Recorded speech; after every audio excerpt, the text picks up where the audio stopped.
Hello and welcome to the PHNX Sun Devils podcast right here on PHNX. My name is Derek Montilla, occasionally known as the mayor of PHNX, which is why I'm here filling in for the one and only Shane Diefenbach. But of course. But it's great to have him here with Brittany Bowyer talking Sun Devils. Yeah. Of course, this podcast is brought to you by the good folks at DraftKings Sportsbook app. Go download the DraftKings Sportsbook app now. Use our code of PHNX, and simply for betting $5 on any NFL game, you will get $200 in free bets should that team win their game. So I don't know what's going on with the Arizona Cardinals. I don't know who's starting at quarterback. J.J. Watt might be back.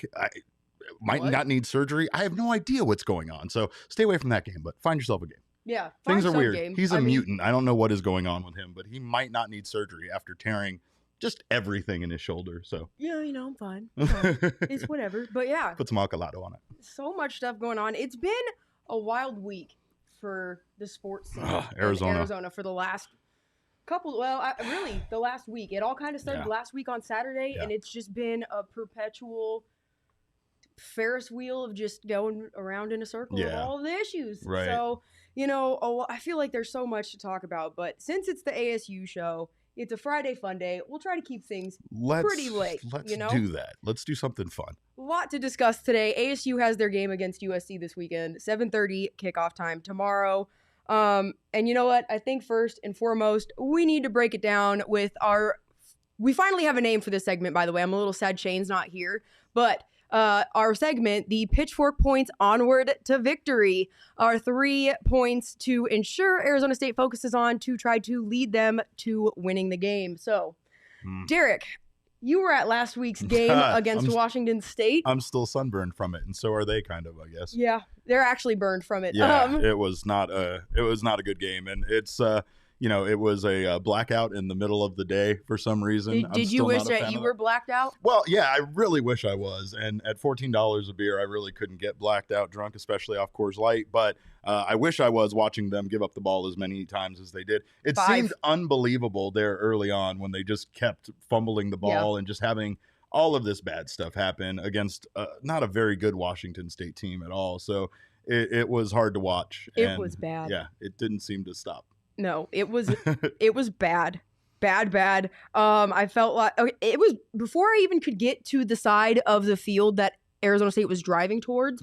I was trying to stop and take a boomerang of their cool helmets that were sitting on I don't know what they call it, but one of the big storage bins that they roll in and out with all of their stuff in it, and how the sun was reflecting off of it. And I'm in the middle of taking a boomerang, and there's an interception or a fumble. I just don't remember there was a turnover, and I was just like, man, I didn't even get set up yet. I didn't get set up yet. There in the background of your boomerang is this fumble and then turnover. I was like, now this doesn't even matter because no one wants to see, like, oh yeah, they look fresh, but like, okay, you look fresh, but you can't win a game, so no one cares. Yeah, no, that's definitely it. The caring about the jerseys ends very fast when you give up 2 turnovers in the first 5 minutes of the game, I believe. Yeah, not great. And so I really think that offense needs to be better in terms of ball security, but I want to touch on really what Coach Rodriguez said in the energy he's brought to practice all week, because I felt like he brought a different level, a different intensity. When I was there on Wednesday, he went flying past me screaming like, we're going to punch him in the fucking mouth. Just so excited. I was super happy I actually got that on video. Yeah. And so I feel like the only person who's really truly speaking about where the team's at right now. And so I want to touch on what he brought up in the press conference and show the clip of, him talking about how Arizona State really needs to do better in terms of winning the one-on-one battles out there. Plus, I think it says a lot about how I feel about the next guy up. Everybody says it. Have you noticed that? Everybody in the country says it, but you got to mean it. I mean, you really do. That means you got to coach the next guy up, and you got to care about that guy. And when he's up, you can't say, well, hey, buddy, it's okay to fail because you're not the guy in front of you. No, you got to push that guy too, and the expectations have to be the same. And so it is. It's always difficult to accept it and say at the end of the year you look back and say, wow, that was tough. We lost some guys. But we still expect to play at a high level and for this team to be able to depend on us to win those matchups. So, I mean, I feel like he's not really making any sort of excuses. I mean, I know for Herm, it's like, oh, well, they're younger guys. You got to, Zach Hill has said before, you can't expect them to make changes with the penalties right away, X, Y, Z. But, Rob Rodriguez has no excuses for them in terms of where they're at and what he expects from them. It doesn't matter if you're the next guy up. He wants you to perform the exact same as the starter would. And I think that he really sets a different standard for the team and holds everybody to a different level of accountability than a lot of the other coaches. And it's something I really like to see from him. So I think that the accountability factor and, bringing that intensity, I think that's going to be an intangible, but that is going to be one of the points of the game. 100% is coming out there with that, not being so deflated early on, because it was like as soon as things happened, like started going downhill quick with Washington State, they were going downhill quick. There was no like, oh, we're going to stay level headed and try to work our way out of here. Sure. It was like they automatically just were like, oh shit, not again. Well, I think that oh shit moment was the second fumble, right? Because you start to lose hope, not just offensively for what happened and just have that air let out of your balloon. But the defense now is going, are you fucking kidding me? We have to go back out there. We were just out, we have been out there this entire game. Again, daytime game, black unis, very hot. I was uncomfortable watching the game next to my very large friend who I was trying to sit in the shadow of. So I have very few complaints versus what these athletes are going through. This is what, college football sometimes is about, is developing that mental toughness to get over those kind of mistakes and come back. I really think that they did do a good job of staying in the game considering how horrendous that first quarter went for them, right? I just think that there was a point where defeat had already been decided for most of this team. And that's probably what they're going to try to focus on is not letting those, moments really get them so behind.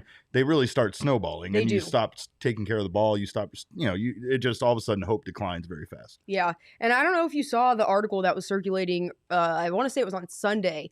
That kind of was saying like, did Arizona State quit while it was out there? And I know Evan Fields fired back and was like, I've never quit on anybody in my life. Yeah. The players were really fired up about that. And Coach Rodriguez did touch on it. He said he felt like none of his players quit. They didn't necessarily win all the matchups that they played in against. And there's always individually one-on-one matchups and you have to win them. And he said they didn't do a good enough job of winning all of them. So we'll touch on a little bit more of what he said in depth. And then I'll build on that leading into my third and final, well, not my third and final point, but my third and final video with him and some of our other points, because I also want to know what you think is going to be the key to victory for them. Well, yeah, we'll see. I've been part of some really good teams. I've been part of some really bad teams. I've been through this, okay, as a player and as a coach. The hardest thing to do and the most important thing to do is to be consistent with who you are and make adjustments and identify the problems and fix the problems, okay?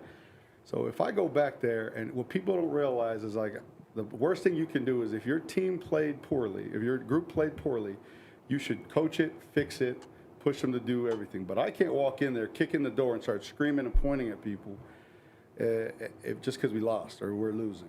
It's about what's on the film. And people don't realize when we were winning games, I was kicking in the door and I was on people's butts. I was like, that ain't good enough. I don't care what the score was.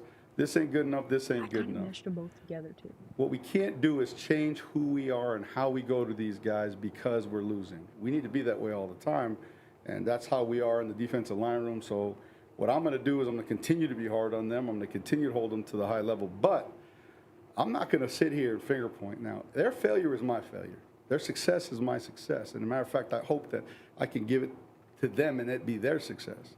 The biggest thing they need to know in the toughest of times is two things. I ain't going to change. I'm not going to turn my back on them, and I'm not going to continue to push the blame and say it's the players, not the coaches, because they're going to do the same thing to us. That's not how it operates. And I love Herm that he has continued to be who he is, but we've made adjustments to how we practice and how we're going to game plan and how those are things you got to do. X's and O's you change. But you have to show consistency in who you are. We have to let them know that we've got their backs, that their success is our success and their failure is our failure. And number two is now you can't over-adjust. I can't come back in there too hard and rough on those guys, but I also can't come in there and start stroking their egos and start stroking their head and say, it's okay. Guys, losing's not okay, failure's not okay. But it's about how you got there. You're going to play great games and do things the right way as a defensive line and then lose games. You're going to come in there and have an off day and win the game. So I can't base how I coach based on wins and losses. I have to base how I coach on winning and losing mentality, winning and losing consistently, play to play, day to day. I think that's the right attitude for, 100%. coaching college kids up, coaching young men up, right? But I have to ask you this: do you put this loss on the defense in any way, or do you see the position that, because I kind of see the position the defense was put in this game? I see the position the defense was put in this game. I don't put the loss on the defense at all. But the defensive coordinator was, Arizona State's really not forthcoming in terms of who they give you to talk to with the staff members. They give you one coordinator a week or a positions coach. And so we lucked out in terms of really getting to talk to Coach Rodriguez, especially because he was the one who brought the energy to practice. So I don't put the loss on the defense, but I think he wants to make sure that they're not going to come out and just get stunned early. I think he wants to make sure that they really are making as many stops against USC as they can to make sure that they give their offense as much opportunity to score. Yep. So that leads me to my second point. They're going to have to capitalize on, a lot of these possessions instead of shooting themselves in the foot. And it kind of goes hand in hand with my third point there, which is making sure you control the penalties. You cannot let those get out of hand again. And it's been up and down. It looked like it was improved, and then it's trended in the wrong direction. And last week they didn't have a ton of penalties, but the penalties all just came at a poor time. So those are my takes. Derek, you were at that game. Do you have any final thoughts on what your key to victory would be for Arizona State? Or? I mean, Jaden Daniels has to get going early. Yeah. I think that's going to be key. I think he was one of the people that was kind of stunned based on what happened early. And, it wasn't necessarily on him, but, at that point, you kind of sometimes press too hard. You try to do too much yourself. I think just getting him into a rhythm early on and honestly establishing the run game again too, right? Like not trying to, shy away from it, kind of going back out there and proving, kind of just proving that you guys can still run the ball and getting over those mistakes that were made last week. And I think mentally, if they can get the run game going, they'll have that confidence back pretty early. Well, I agree 100% with you. I know there's some speculation, or there was speculation that he might be leaving for the draft. Earlier in the year, everyone was talking about him being a Heisman Trophy candidate. And I almost feel like it's winding up being a little bit like, and I don't want to say this because he's definitely still light years better than Khalil Tate, but reminds me of the year when they put Khalil Tate on the front of that magazine and we're just like, give him the Heisman, and it just kind of jinxed him from the start. It's too much. I mean, I'm not going to say, because it's weird. We feel like, oh, you can either handle the pressure or you can't. That's not the case. We all grow as people, and you can learn to handle the pressure. You can be in big moments, and especially in college football, that's, high school football already has enough pressure on it. But when you get to the college stage, obviously that's another level. That's where you can kind of develop that ice water in your veins and be able to have those big moments, but it's not automatic for everybody, even really talented people. Yeah. I cover baseball, and baseball is like the sport you have to be almost the most patient with the athletes as far as their progression and how they come along, because sometimes even the most talented kid can't hit a ball at a major league level until he's, kind of worked his way to that level, right? So college for a lot of football players is where they develop and turn into those NFL quality players. I think he is one, but again, it's big moments like this. It's kind of coming back from a loss like they had against Washington State, that a game they shouldn't have lost, and that you can either hang your head about, or you can have that attitude of, I can't wait to get back out there and, prove people wrong, or, just go back out there and get the job done. Well, it's definitely going to come down to how they decide to respond this week. But if you want to have ice water in your veins and work towards having that and fend off those nerves, you can download the DraftKings Sportsbook app. And, if you use the code PHNX and you put $5 down on any NFL game, I believe it's for whoever wins, you had said, whoever correct? wins, yep. As long as their team wins $5 or more, you'll get that $200 in free bets instantly. And it is instantly. That's the best part. Yep. The minute my team wins, got that money back in my account, and I spread it around a little bit and had some fun with that money. You're nice, because I don't like to spread my money around. It's free bets, so I'll say that it's not real money. They don't let you take I know. the $200 I still have out. my free, I've used my free bets, but I still have the money sitting in the account that I've won with it, and I haven't used it yet. And I look at it and I'm like, do I want to bet on this game? And then I'm like, I don't know. Here's what I do. I make really cowardly bets just so I can try to get that money out. That's what I try to get. But sometimes I get a little crazy and find myself doing a 16-team parlay for absolutely no reason at all. Well, And you can do that on the DraftKings Sportsbook app. yes, you can. I don't know all of the fine print, so do you know the gambling problem? Call 1-800 Yes, next absolutely. step. 21 and over only. Arizona on only. Gambling problem. Dial 1-800 next step. New customers only. Eligibility restrictions apply. See DraftKings.com/sportsbook for details. Well, 737 DRVER. I don't know how you pronounce that. No, we have not addressed the Jordan Simone situation. We'll touch on that a little bit at the end. Right now, we're going to bring on Grant House, a senior with the Sun Devil Swim program. And tomorrow, ASU Swim is hosting USC. It's going to be a little bit of a doubleheader. You got USC Swim coming out to face ASU and then USC football later at night. So we're going to be out there catching up with the Sun Devil Swim team. But first and foremost, giving us a little preview of what to expect. Grant, how are you doing today? Thanks for joining us. What's up, sir? Oh, you're muted. Oh, thanks for having me. I'm doing pretty well. Okay, awesome. We're good to go? Yeah, we're good to go now. Sorry, there's a little audio problem there for a second, but yeah, we're so happy to have you. I mean, first and foremost, what is the vibe right now for ASU Swim? Just being able to really get back out there, have a season, and you have so much youth on this team, so much to look forward to.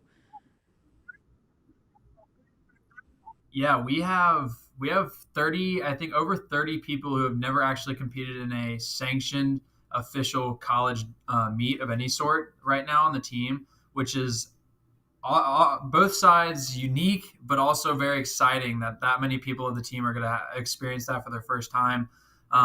Today, pretty exciting. The women had a dominating performance against UCLA, winning 170 to 120, I think.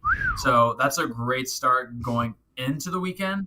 And, going into the back-to-back meet with USC for men's and the women's tomorrow is huge. I mean, it's awesome. It's been well over 600 days since the teams competed as a whole together, and everyone's just chomping at the bit to get going. I mean, it's been, for myself, it's been about over 950 days since I've competed for ASU and the college circuit.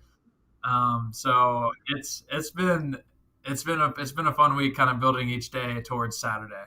So then during the pandemic, were you guys able to, did you have access to a pool to swim by yourself? I mean, if you didn't have a pool, I know a lot of facilities were closed down. You weren't able to go in and out. Locker rooms were shut down. What did you guys do? Did you run to stay in shape? Were you finding alternate places to swim? How did you guys deal with that? Yeah, so when the main portion of it in March came down, everything was shut down. Arizona got hit pretty hard with everything, especially quarantine mandates and orders throughout the city. So for about 14 weeks, I didn't touch any type of water beside my sink or drinking water, and that's pretty unusual for anyone who's a swimmer, especially at this caliber. I've never had about more than 3 to 4 weeks off at a time, and that's been about almost a decade since that's happened. And so for that to happen is kind of very unique, and it definitely made us use some creativity. Luckily, one of my coaches, Herbie Boehm, this is his third year, I think, at ASU. Very resourceful, very scientifically driven, and helped a lot of the guys and the girls on the team kind of maintain fitness. And if we had any questions, go to him and Coach Bowman as well. But yeah, if it was running, I was big into cycling, different weightlifting activities we could do with what we had, just various free weights laying around. Yeah. A lot of basketball, a lot of spike ball. Not gonna lie on that. So pouring hours and hours of fitness into that, if you want to call it. But yeah, just kind of anything we could do to stay active, because the pool it just wasn't an option even out here.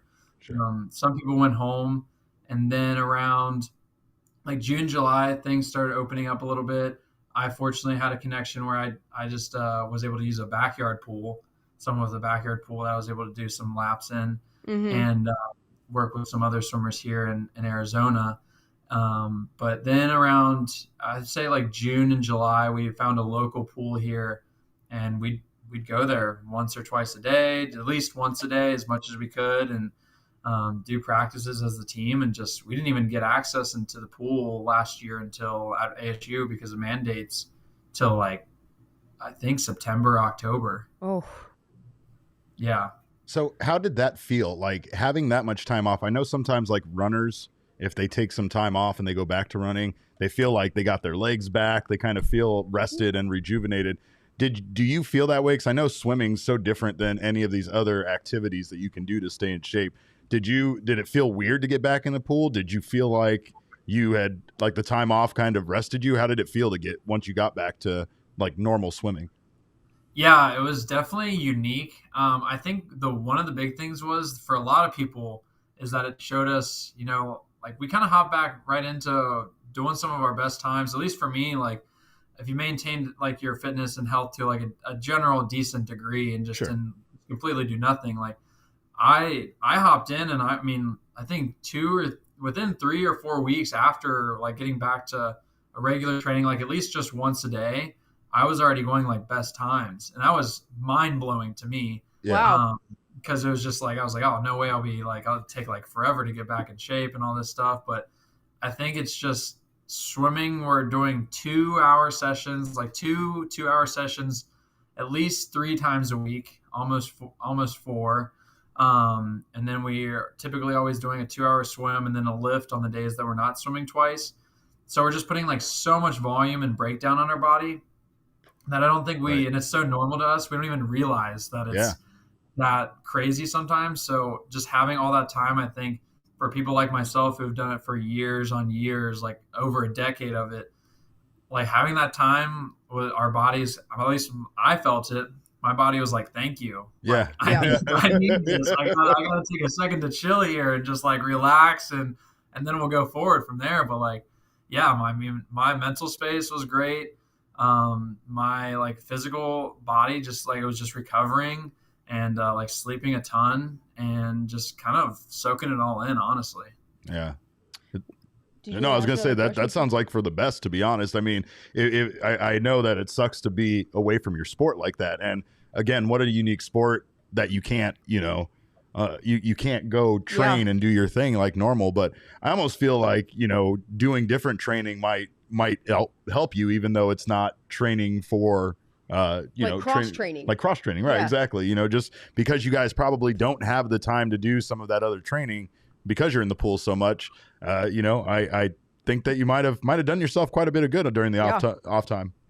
Yeah. I mean, I think like exponentially, like for sure, I think that's the case. It's just a different, just finding time to get better in different ways is what Right. I started looking at it as. And just like just a break, like, it's all, not too often you get that opportunity, but just kind of do different things, improve yourself in other things, like whether it's running, whether it's sprinting or cycling, like sure, like it doesn't matter how many miles I did in a day or whatever, but it's like a new parameter where I can be like, oh, like I couldn't do it. I couldn't do like 2 miles this fast last week. I improved by like a minute this week. Like that's pretty crazy.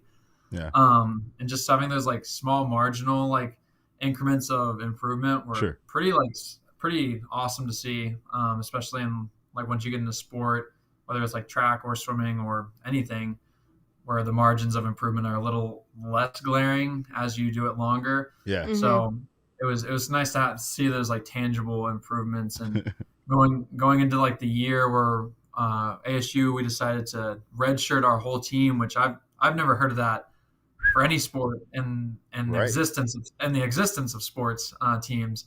But it was a unique spot to where, the team got the NCAA championship. Everyone in the NCAA got the championship meet, kind of pulled out from under them. I remember hearing the news, and the women were on their last practice, and they were going to leave that next morning, and the NCAA canceled it. And I like ran over to the pool, and I was like, wow, like what is going to happen here, and what's going on? This is crazy. Like this has to be a joke. Like no way. Yeah. And just from then on, like we just kind of took it day by day, week by week, and trusted the coaches. And we're in a different situation with when we decided to redshirt once we got back to swimming things and in the 2020 fall. And it was a difficult decision. It was pretty hard for a lot of people, a lot of stress, a lot of struggle, but I think a lot of opportunity is born through adversity, and we're definitely definitely a much stronger, much better team having gone through that year now than had we not. And I think we would have done pretty great things, last year. But now that we have another year of growth and improvement, especially for all those younger athletes on our team, like I said, like 30 plus people now haven't had their first college dual meet. Yeah. And, having that much of the team is huge for, years down the road and the energy to go throughout the season as well. Yeah, I mean, I couldn't imagine having it all just being yanked out from under you just at once. The amount of hard work. I mean, everybody got to see it happen with basketball because all eyes are on March Madness in March. I mean, everyone's focusing on that. But I was an athlete that was in a less traditional, a traditional Olympic sport, but I was a gymnast. And so I'm used to being in a sport where not as many people pay attention to what you're doing. And so, but your struggles and what you deal with, it hurts just as much when that opportunity gets taken away from you. Because a lot of times those meets, those championships, all of that stuff is what you guys train so hard to get to, right? So it's like, it doesn't matter the amount of eyes are on it. It's important to you. It's important to people in that community. It's important to your teammates. To see people have to have that pulled from them literally the night before, it has to be heartbreaking. Yeah. I wanted to ask, how long have you been swimming for as like a professional swimmer? I know we all swim as kids and stuff, but how long have you been competing for? I've been competing at some type of level since I was 8. At least that's what I was told. I think it was 6, but I don't know. 6 yeah, we don't remember back that far. That's funny the way you say that. Yeah, totally. But my daughter's 10. I can't believe that. That's crazy to me to think of you competing at 8. But that's that's wild.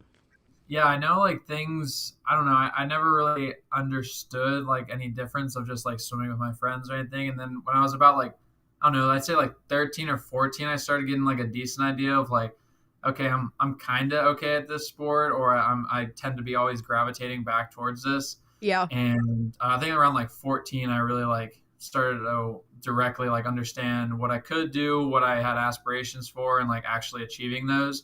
If I put forth the work and the discipline and dedication. So I mean, at this point, I've been swimming competitively for over a decade for sure. That's awesome. Well, 2 things. First, if we can put Low Tone Capone's comment on the screen. This is more my speed. I also live in the shallow end with the floaties. The 2 of us over here. I can't with drinks in our swim hands. to save my life. You can't swim. I can dog paddle, but I can't actually swim. And I'm going to tell a story, and then I want to transition this into my next question for you. Okay, so I did dive in high school, right? And my senior year, after I couldn't do gymnastics anymore, they were like, hey, do the 50 relay. And I'm like, okay, cool. And so they needed somebody to do the 100, and I can't swim. So I would just swim the 25. I couldn't do a kickflip. So I would just pull up and then push back off and swim the other direction and hold my breath the entire 25 the other way back. And if you're only doing 50, it's not that bad.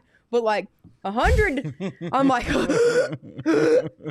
so I'm all dying. Anyways, at the senior banquet, they gave me floaties because I can't swim. That was super embarrassing. But so segueing that into my next question, Grant, that's so great. I've heard that Arizona State dive is actually struggling a bit and doesn't really have anyone on the team at all.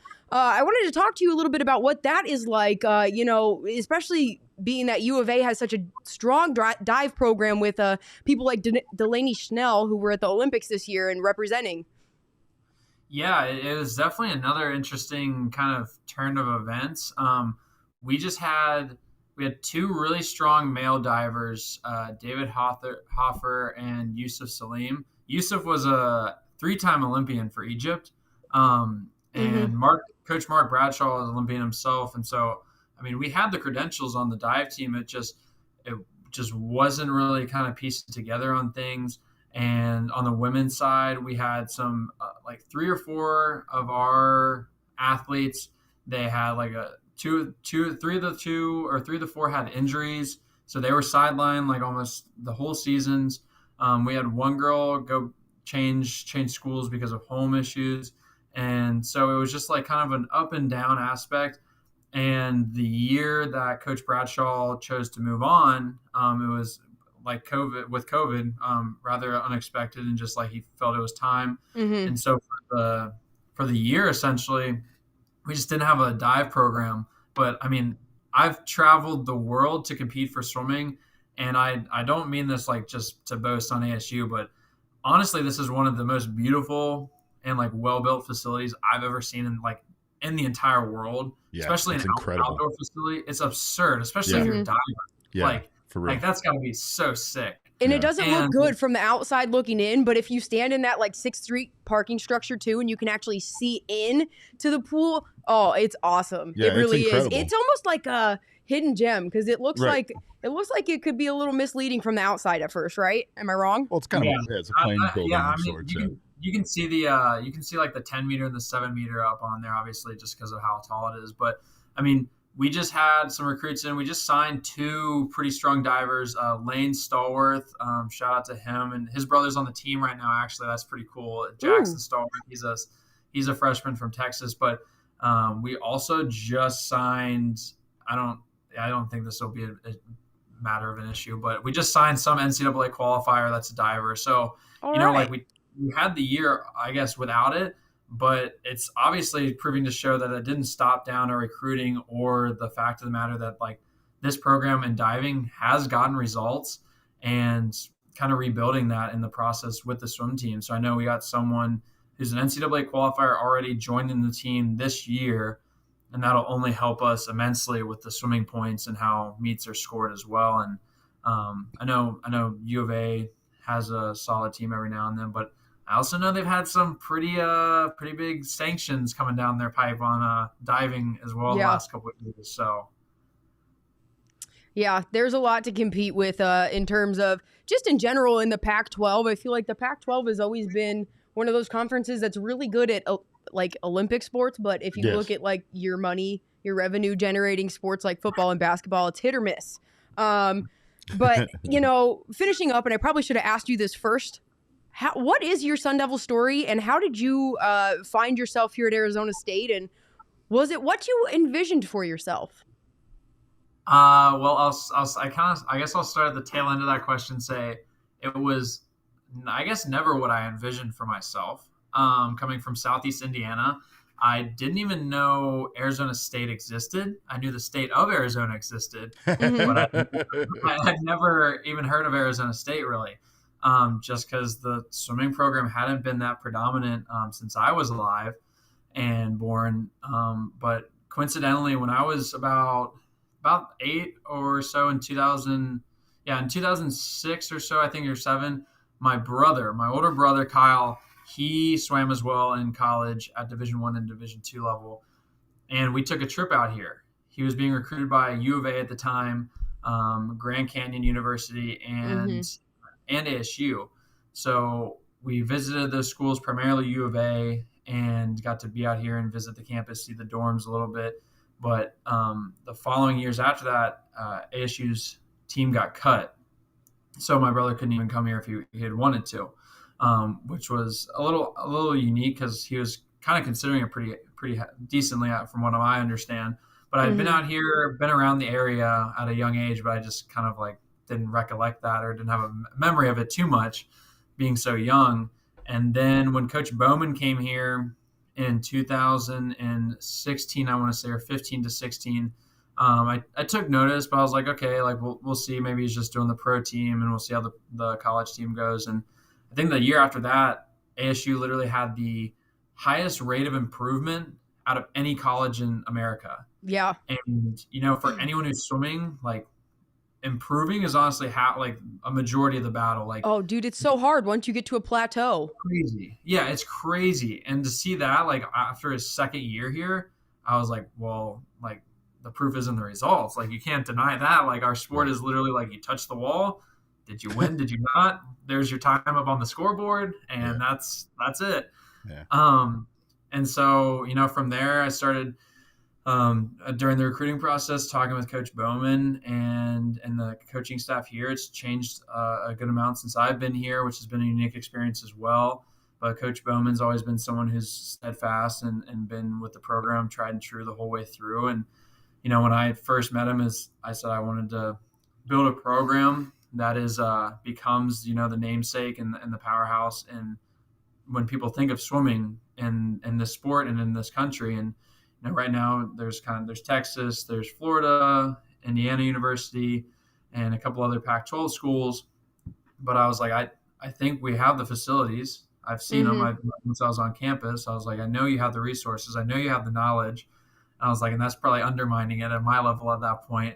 Talking to Coach Bowman, 4-time like Olympic head coach, and I was like, I don't know, maybe it's a crazy belief, but everyone would go to those the bigger schools for swimming, like Texas, Florida, like Cal, and I was like, I think we can do something really crazy, really amazing, and even more impressive than just joining another school that's already winning a national championship, wins a national championship like the year before or whatever. Like, not to take anything away from those other people, but I think it just means more if you create something and you're a bigger part of building that foundation and putting it forward. Like when I came to the school, I was, I think, like ranked like in the top rankings of like high school recruits, and it was like the rest of them, like almost all the top 10, like a third of them went to Cal, like a third of them went to Florida, like 2 or 3 of them went to Texas, and there was like Grant House, ASU. It's like, it didn't make sense. But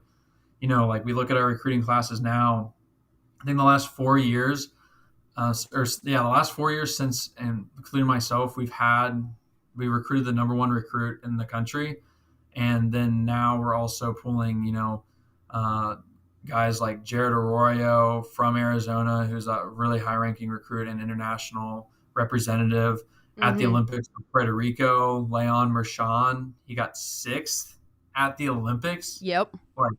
Like we're pulling some serious dogs now. Yeah. And that's really important, because 1 guy, 2 guys, 1 girl, 3, like it can't just be 1 or 2 people. Like you have to have a solid group of people, and to see what it's become since I've been here is, I think, really like the actual story of my Sun Devil story, I guess, if I had to pick it. Because I got this asked like this question on an interview question the other day, like, what's your favorite memory as like a Sun Devil? And it's kind of like small stuff to me that I would know. But I didn't know if it was like okay to say it. Like verbally it sounds okay, but I was like, that's yet to be decided.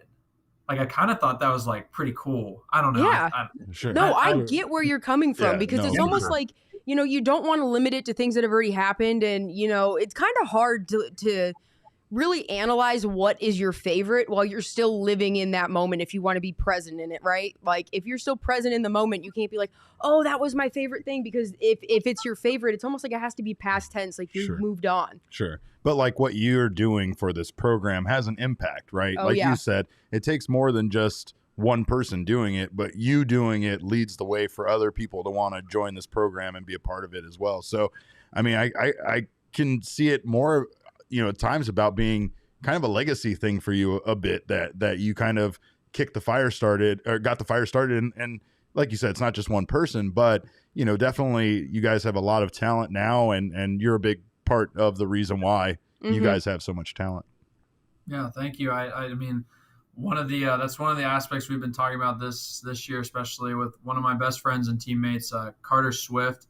He was a transfer in here, and he was one of the guys that like he comes on a recruiting trip, and I don't know, just like right away I was like, this guy can make a difference. Like he's something special.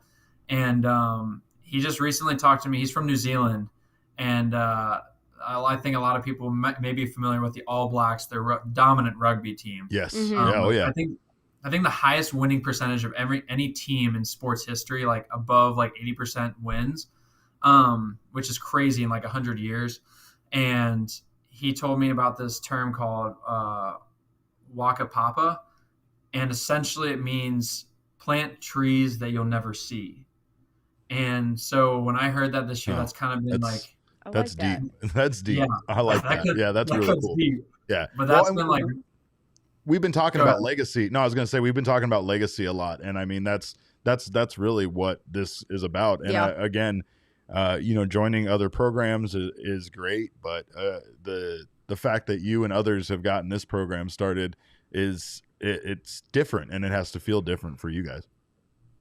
Yeah, it's definitely been a privilege. It's been an honor, and it will continue to be that. And, it's a different position than I came in. to ASU, and I can proudly say that. It's kind of like still weird just to say that, being here like 4 or 5 years now, and like see, like I guess like understanding there's a light at the end of the tunnel that like you can kind of see, Sure. but it's crazy. Like you can come to like an ASU swim meet now, and you're like, I'm watching the best in the world. Like that's a powerful phrase. Like that's pretty cool. Like I know, Yeah. I'd like to say that about all sports like here, but that's just not the case right now. Like Sure. it's just like that's something that swimming has that's very special and like it's factual. Like, I mean, in the NBA, like you can win as a team and you can have your like point rankings and whatever, but like we know Leon is the sixth best person in the world at that in his event, and we know Jared is like one of the best in the world at that event, like because he made it the ultimate crowning like event and achievement for our sport, and that's pretty unique. Not a lot of universities get to say that. No.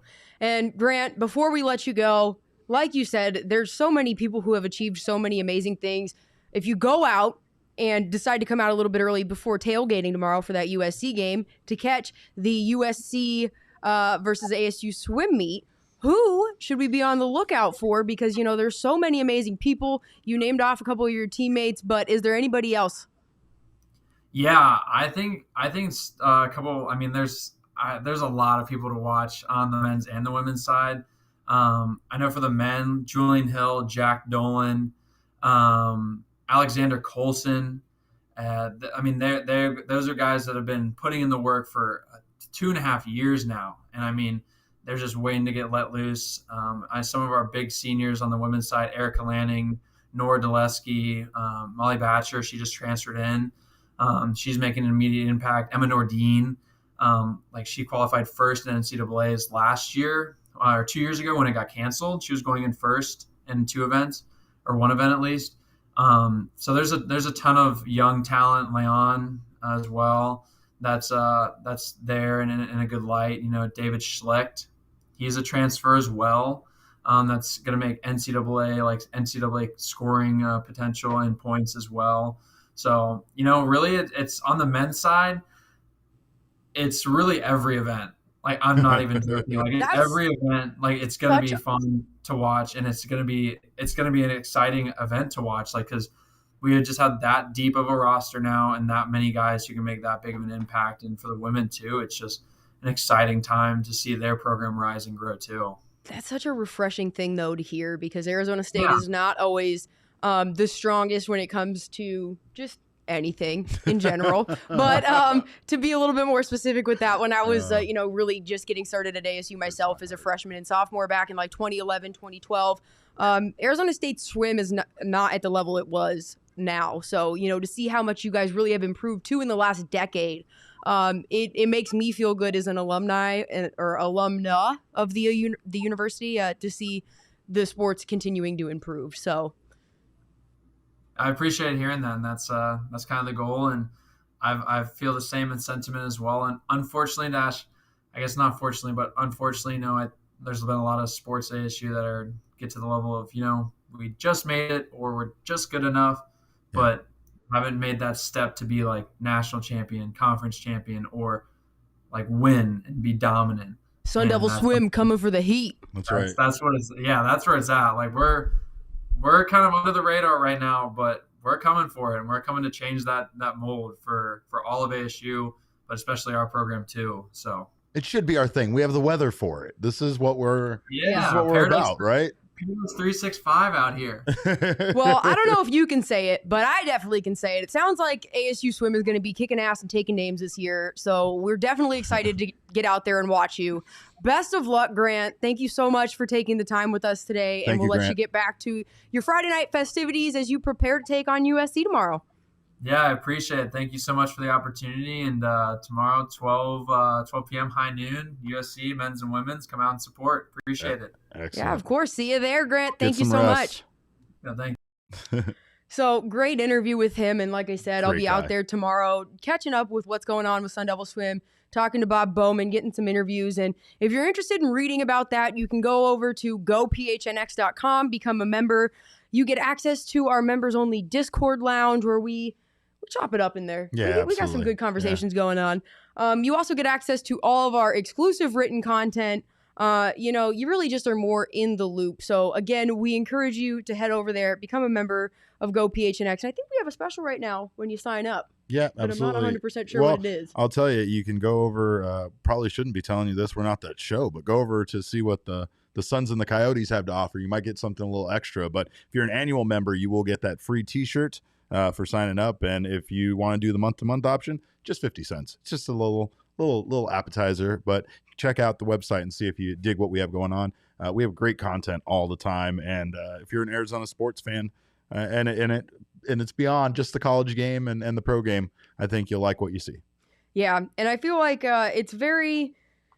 we're very cohesive with the Coyotes podcast, being that Craig Morgan is really our contact with Sun Devil hockey, our main point. I do some stuff with Sun Devil hockey, but not to the extent that he does. I mean, I can't ever begin to touch his level of hockey knowledge or his ability to cover something like that. So, I mean, he's brought on some great guests before too, to the show. For example, last week he just had Josh Doan on the show, and that was a wonderful interview. He brought on Greg Powers, and I sat down and did a sit-down interview with him as a little segment for our podcast. So, just amazing things. But you'll have access to all of that if you head over to Go PHNX. But absolutely. You know what else you have access to are our Pac-12 pick of the week with a full breakdown. But, we know not everyone is going to have that. And so we still like to get through it, kind of hit on who's doing what. So it's time, without further ado, for our Pac-12 picks of the week. Are you ready? I'm not ready. Because it's the Pac-12 and it's awful. Yeah. Anything can happen in the Pac-12 too, which also does not help because it can be a complete train wreck from week to week. There's no set of consistency by any means. But we're back, unfortunately, to Friday night games. I hate those because I think it takes, honestly, Friday night is for high school. Don't take the spotlight off the high school kids, and also don't put the college kids back in the high school spotlight. I feel like it's almost a disservice. I can't even speak English. I'm stuttering. It's a disservice. It's a disservice. Disservice. Disservice. Yeah. It's a disservice to both of them. I'm with you on that. And it's also one of those, like you said, we have our days, right? Yeah. It progresses in the order: high school, college, NFL on Sunday. So step off other people's territory. It does. But we are unfortunately back to that though, where we have to talk about some Friday night games. We got Utah at Stanford this week, starting things off.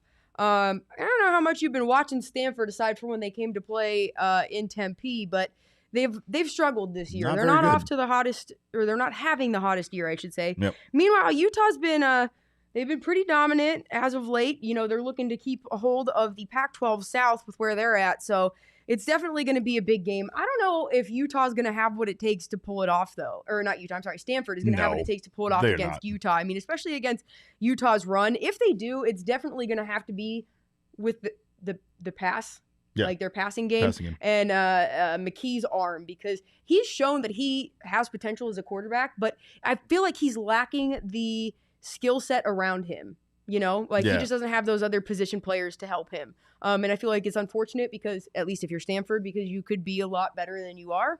So, yeah, with this game, I got to go with Utah. I'm going to have to go with Utah as well. I think they're just too good defensively for Stanford at the end of the day. Yeah. Utah's put up a couple blanks this season. They've been good. They've lost against the teams that they should have lost to. They had a close game against San Diego State that went to overtime.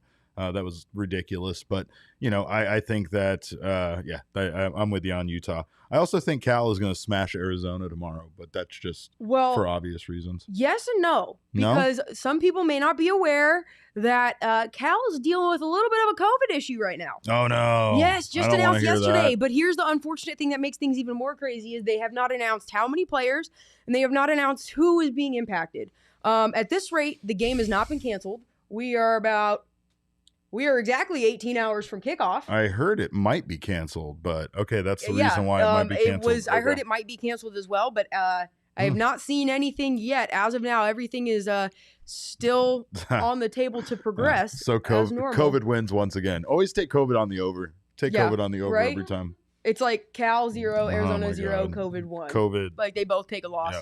Yep. But yeah, I still think even with their issues, And I mean, don't get me wrong. Arizona has put a lot of fight into getting where they're at. They've moved Jamari Joyner around a little bit. I don't know where he's going to end up.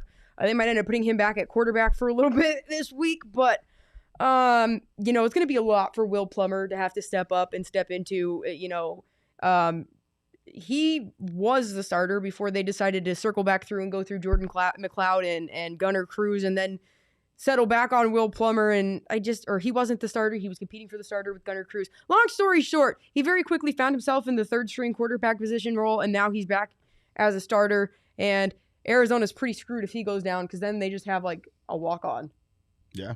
Yeah. Yeah. That's not good. Things aren't good there. So I still got to go with Cal, but I do think that there is the opportunity for an upset. I'm not going to close that door completely. I think that this might be the game where I think there's the most possibility for an upset in terms of what people aren't necessarily expecting. And I say that because there's also the Arizona State at USC game, which we'll touch on later. Yeah. But I think more people would possibly expect an upset, quote unquote, when you look at it according to like the books and who's projected to win. Sure. But yeah, we'll get to that. So going with Cal, and I know you are too. Yep. So moving on after that, Oregon State at Colorado. Got to go with Oregon State. Colorado's offense has looked absolutely terrible in terms of being able to generate anything. I mean, they did a little bit better than I anticipated against Oregon, but I think Oregon's defense also is not nearly at the level of what it used to be in years past. I want to say Oregon's defense right now is, mid-bottom tier. At best in the FBS. They're not really all that great. So to see Colorado do that much against them isn't necessarily a huge surprise, but Oregon State is absolutely on fire. And I don't know if you've been paying attention to what they've been doing, but they've been slowly building for the last couple years. Yes. And this year, they're firing away. Yeah. I'm still not going to have Oregon State covering the spread, but I will say, yes, I'm going with Oregon State as well. Oh, I think Colorado's will beat the spread, but Oregon State definitely. I'm taking that one as well. Yeah, I have Oregon State winning. I don't think they'll cover the spread though either. Getting towards the end of things, number 4 Oregon at Washington. Is it just me or does it seem like the college football playoff committee almost set Oregon up in a way where it's like, hey, we're going to give you this position only because we know you're probably going to lose, and then it's just going to cause even more debauchery? Yes, I do. Yeah. So I look at this game being one of those games for that to have the potential of unfolding. Yeah. I think with Oregon's remaining games, this Washington game and the game against Oregon State are going to be huge. I think the Oregon State game especially is big. And that's not even touching on Washington State because Washington State, wildly enough, is only half a game out from Oregon for control of the Pac-12 North. This whole conference is a disaster. But anyways, this game is big. I know Washington hasn't looked great this year, but it's really because the X factor of Dylan Morris, their quarterback. He's a redshirt freshman. He's shown glimpses of potential where he looks good, but if he can't do anything, then for some reason, I don't know why Jimmy Lake is hesitating to put in their second string quarterback, but they just keep Morris in for way too long, and it just drags out to a point where they can't end up coming back. It's almost like a little bit of a Jekyll and Hyde thing too from week to week in terms of what you're going to see. Yeah. So I think if Washington is able to feed off of their energy from last week with that win over Arizona, I think it's going to be big. And we'll see what they're able to do. Or that was 2 weeks ago. Who did Washington play last week? Washington played Stanford last week, I believe. Yeah. But I don't know. I still think Oregon takes this one. I think Oregon isn't as good as they're perceived, and if this is a close game, then I think they're kind of exposed a bit about how. I think they've been exposed a couple times, but everybody just loves to keep turning their blind eye to it. But I'm actually going to go with an upset in this one because I think Oregon has been, honestly, since Stanford beat them in overtime, Oregon has not looked incredibly dominant. I mean, they were able to. They're like the worst number 7 I've ever seen. They're like number 4 in some polls too. So it's like depends on even where you look. Like, I mean, but they're really not, in my opinion, a top 10 team. It's great for the conference in terms of like at least having one team ranked. Yeah, sure. One team. With how bad this conference is. Sure. I think they're due for an upset. And I say that, and I know Stanford upset them, but I had a feeling Stanford was going to upset them. I picked Stanford in that game. They pulled it off. I'm going with Washington in this game. I just feel like Oregon has had so many close games since that Stanford OT loss. Yeah. And then, it wasn't like they were able to just blow past UCLA. Yeah. That was a close game. Last week, they were just narrowly able to stay alive. Was it last week? I get confused. So many things blend together. But, long story short, this Oregon team's not that great.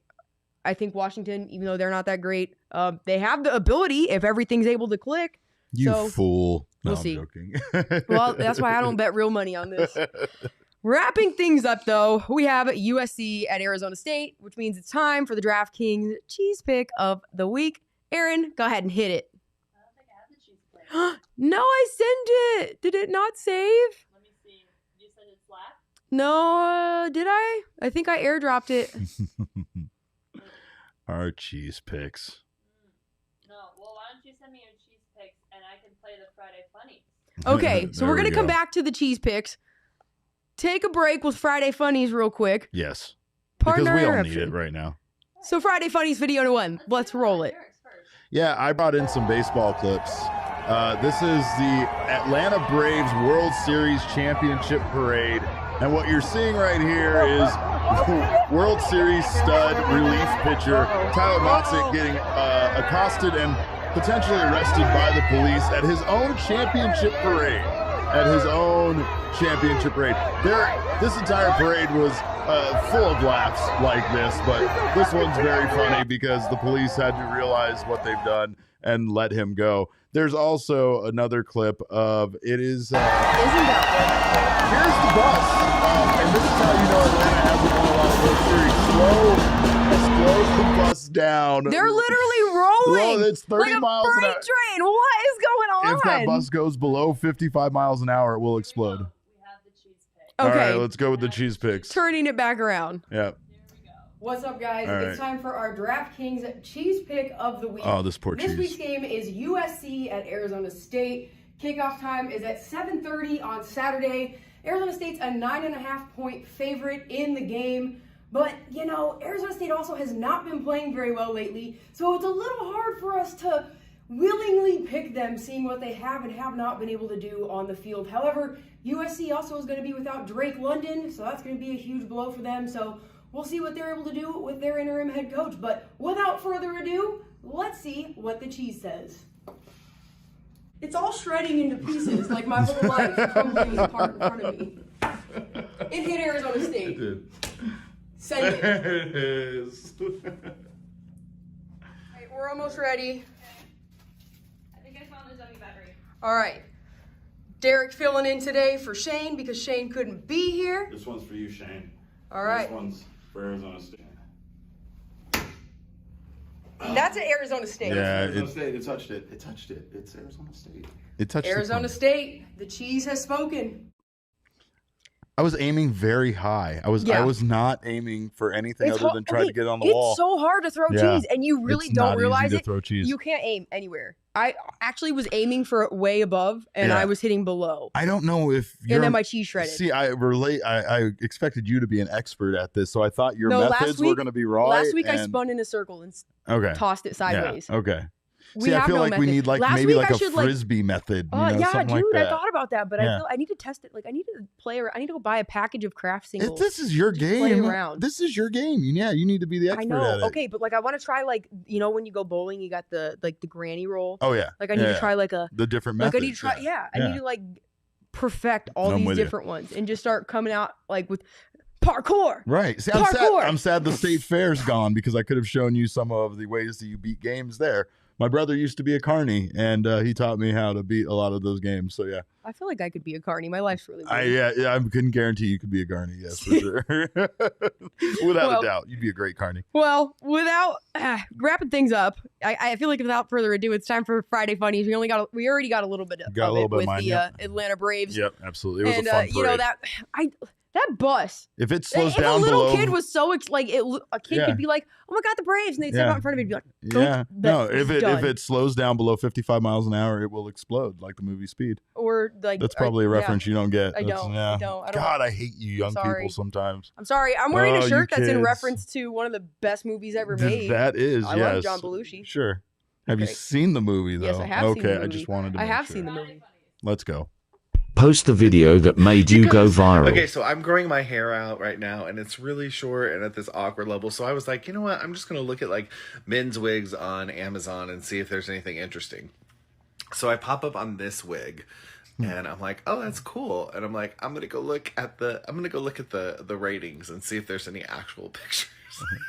And this is the first rating. That's like a Karen wig, bro. Oh my god. He said, hello, this is my first Amazon review. I felt compelled enough to share what this wig actually looks like. I'm not one to complain, but I'm feeling rather bamboozled. I love how hard he's laughing. It's like my mom when she gets drunk. It's pretty hilarious. Oh, the poor guy. Why does he look like that one guy who used to be on Saturday Night Live that played MacGruber, and I'm blanking on his name? Yeah. You know who I'm talking about, though? Will Forte. Yes. Yes. Yes, he does look like him, 100%. I believe we have one other Friday funny. I would love to pull this prank.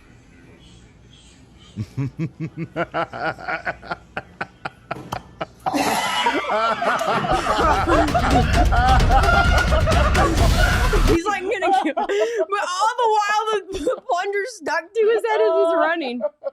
And I love how if you hear it, if you actually turn it up and listen real close, you can hear it go. The popping sound. That was the best part of it. That was the best, besides it being stuck. Oh, that one's good. Yeah, God bless the internet. Friday funnies. Gotta love it. All right, guys. Well, that's pretty much all. That is all that we have. Not pretty much. That's all we have for you. I'll be out tomorrow, like I said, at Swim. In between then, I'm going to be doing some man on the street coverage, asking some fans some questions. Watch if you're out. interested in being on the show, come out and find me. We'll get you on, talk to you, see what you have to say about some of our questions. And if you want to drop a hot take like my guy Derek Piscaturo did earlier this week, that was huge. Yeah, come find me though. And then I'll be at the field for the USC game. Shane and I will be going live within 5 minutes of the ending. We'll be breaking it down. You can either join us in celebration or in grieving, whatever one it is. We don't know yet. Still to be determined. Yeah, but that's it. So thank you so much for joining us today. We'll see you later and have a great weekend. Peace.